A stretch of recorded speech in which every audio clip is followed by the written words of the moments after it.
Welcome to Phrase by Phrase, where we are studying the Bible one phrase at a time. We've been studying the book of James, and we're coming to the end of our study now, but we're today in James chapter 5, verse 19 through 20a.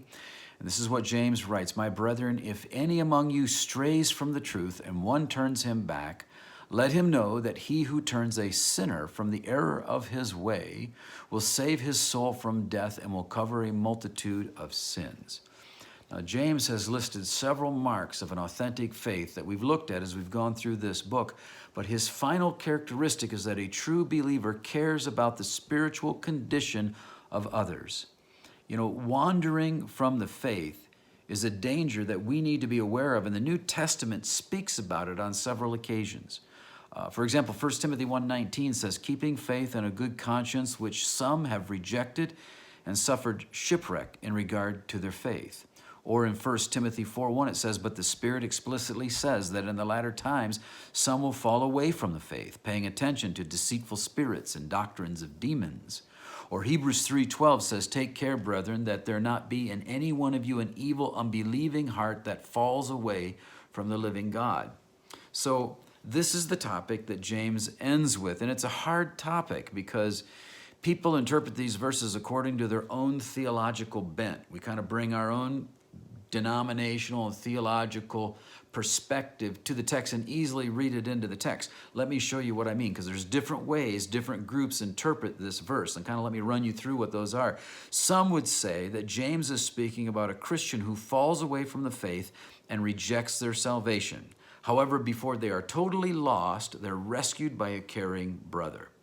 Others would say that James is speaking about someone who is in the church, but they're not really saved. They attend church, but they're on their way to hell. But a caring brother helps them see the error of their way, and they get saved, and thus they are rescued from eternal destruction.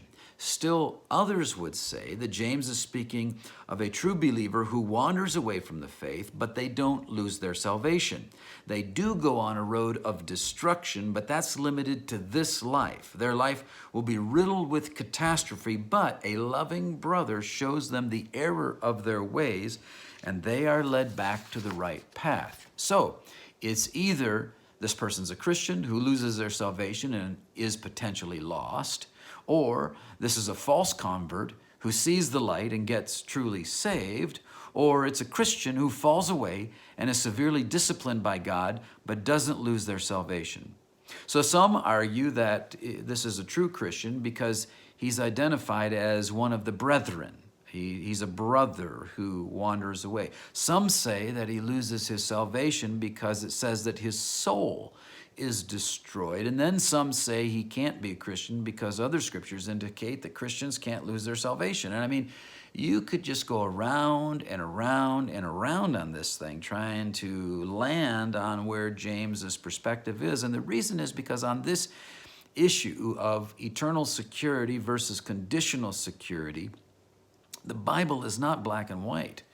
I mean, scholars can biblically argue both sides of this issue, and they have for hundreds and hundreds of years, people that are far more intelligent than I could ever be. So my sense of things is that where the Bible is clearly black and white on an issue, we must be black and white on that issue. But where the Bible is ambiguous, we don't need to feel compelled to be black and white. So what do we do with a passage like this? Do we push our personal perspective and force debate? Do we skip the passage and just pretend it's not there?